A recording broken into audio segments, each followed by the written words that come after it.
Save किया था ना? मैं सिर्फ इसलिए गया था क्योंकि उसने मुझे कॉल किया, that's it. But listen तो. Save it for someone else. जिंदगी में सेव करना जरूरी है, मगर जब बात पैसों की हो, सिर्फ सेविंग से काम नहीं चलेगा। इक्विटी म्यूचुअल फंड्स में इन्वेस्ट कीजिए और अपने सेविंग्स को आगे बढ़ने का मौका दीजिए। Mutual fund investments are subject to market risks. Read all scheme-related documents carefully.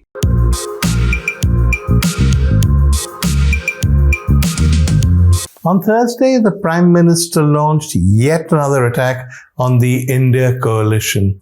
This was in Madhya Pradesh, where he was addressing a campaign rally. The problem with the coalition, with the opposition, with India, as it calls itself, he said, was that it wanted to get rid of Indian culture. It was opposed to everything India stood for. It was opposed to Hinduism. And in particular, it was an enemy of Sanatan Dharma. Sanatan Dharma, he said, was what Gandhiji believed in. It was one of the greatest things about Hinduism. He didn't actually need to mention it, but everybody knew what he was referring to.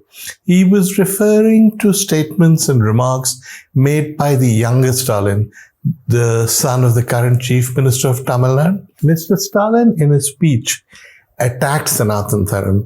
He said it had to be eradicated, and he compared it to, if I'm getting this right, malaria, dengue, corona, and many other diseases. Obviously, this caused a stir in the north, though it caused much less of a stir in Tamil Nadu in the south, because people couldn't understand how a serious political leader could say such vicious things about the religion of most Indians. Now, the problem with this is that there are many, many aspects that we don't discuss often enough.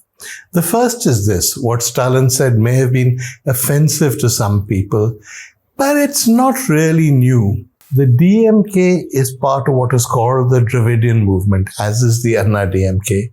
One of the leaders of the Dravidian movement till his death in 1973 was a man called Periyar, nicknamed Periyar or hailed as Periyar, who said terrible things not just about Hinduism, not just about Sanatan Dharma, but about religion in general.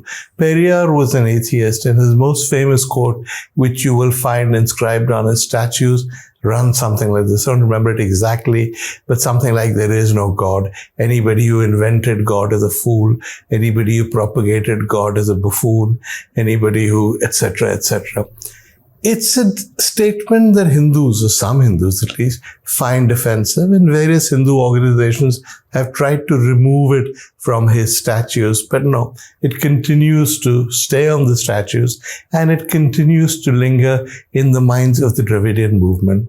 Nor was Periyar an exception. Mr. Stalin Jr.'s grandfather, the late Karunanidhi, who was also chief minister of Tamil Nadu, ran into a controversy when he found a link between the word Hindu and the word for thief. The controversy raged for a long time, but he never really resigned from his position. And it's worth remembering that Mr. Karunanidhi, when he passed away, was not cremated with Hindu rituals. He was buried. This was not unusual. So was J. Jayalalitha and M.G. Ramachandran, who belonged to another faction of the Dravidian movement, the DMK. These are statements that sometimes shock people in the north, but in Tamil politics and Dravidian politics and in the south, this is regarded as par for the course. Everybody knows that this is what the DMK believes. So as shocked as we may be by Stalin Jr.'s attack on Sanatan Dharma, he's only repeating his party's well-established position. That's the first thing to remember. The second thing to remember is that there's a huge amount of hypocrisy surrounding this. Though the Dravidian movement is anti-Sanatan Dharma and presumably anti-Hindu in the minds of some people, nobody from the north, nobody from the so-called national parties has had any hesitation in aligning with Dravidian parties. The BJP is aligned with them. The Congress is aligned with them.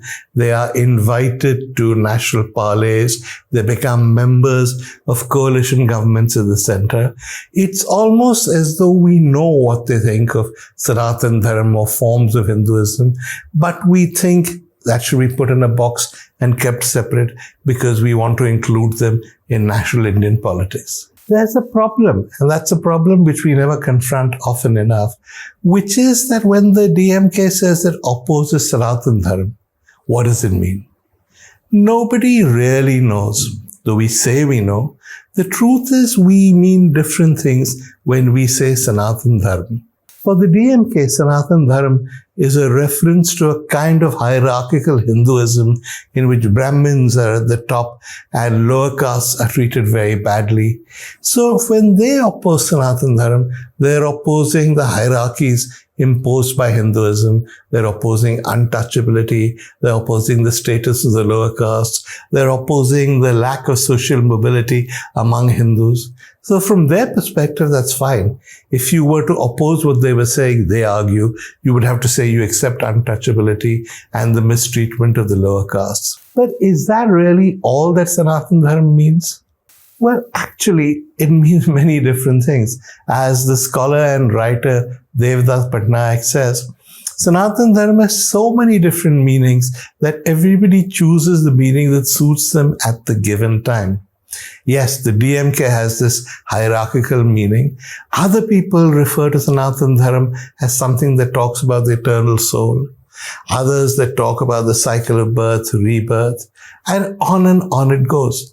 It doesn't necessarily mean anything more than what you mean it to. It doesn't necessarily mean anything more than what you want it to.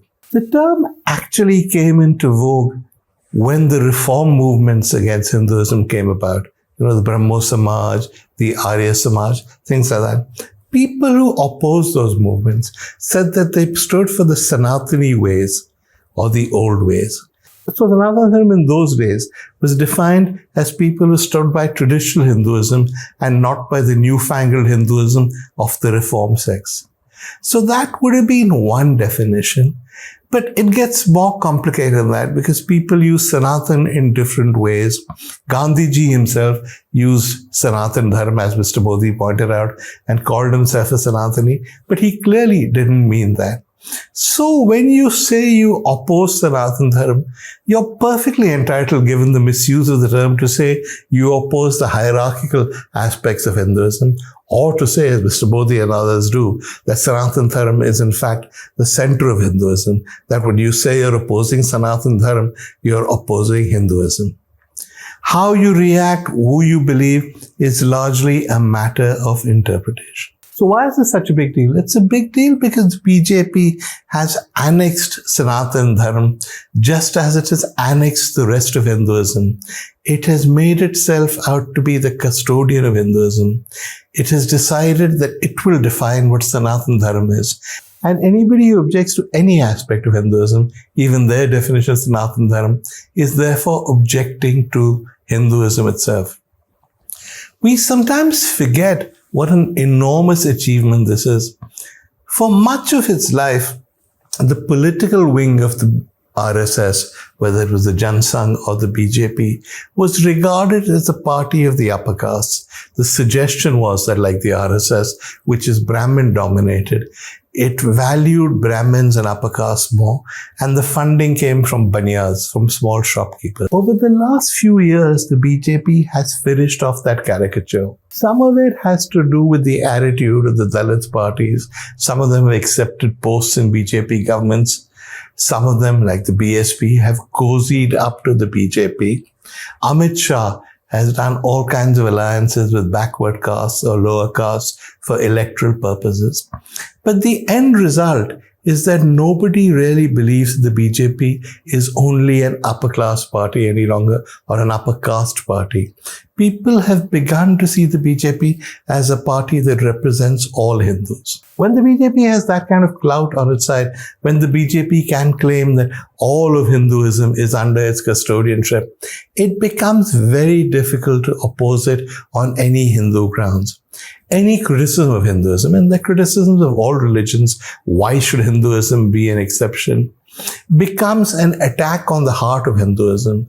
And the BJP then rises up to defend Hinduism and says none of this should be said. These people are anti-Hindu. How do you cope with that? What does the opposition do? But frankly, the opposition doesn't know what to do.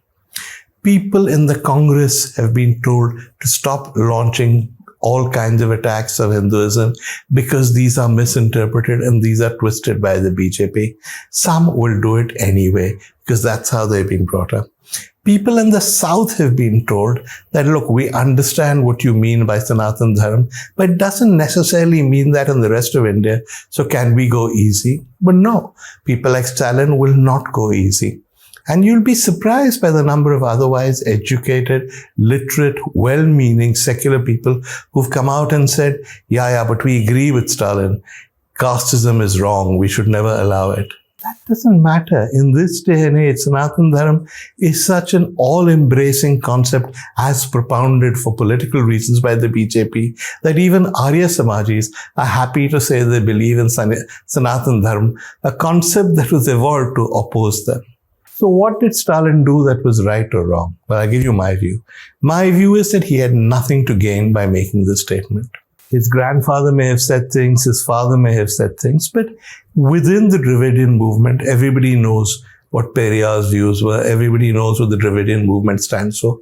If he repeated this in the sort of language he used, he was unlikely to win any more votes.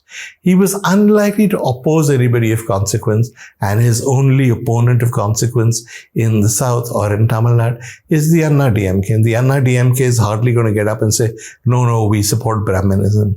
So this was a statement that served no purpose except from his perspective to get him national attention. He's no longer now just the son of the chief minister of Tamil Nadu. He's a national figure who people discuss, whose comments set off a storm that gets the prime minister to respond. But from my perspective, and from the perspective of anybody who looks at politics at a national level, what he did was stupid. It was an enormous tactical mistake. If you repeat the views of decades only so that you can get national attention, you're achieving nothing. Instead, you're making it much easier for the BJP to paint the entire India alliance as being anti-Hindu. And that's the BJP's game, isn't it? Divert attention from issues of governance. Don't let people talk about the economy. Don't let them talk about unemployment. Don't let them talk about inflation.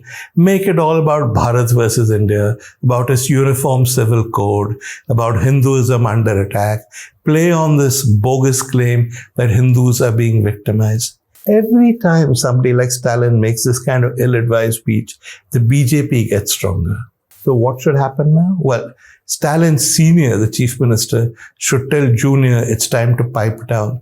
And the rest of us should realize that no matter what our views on casteism or whatever are, to attack Hinduism, unless you're very specific and you say we're objecting to the casteism in Hinduism or we're objecting to the treatment of Dalits, is probably playing into the hands of the BJP. Each time one of these secular leaders gets up and makes a speech like this, Mr. Modi chuckles a little and thousands of votes go to the BJP.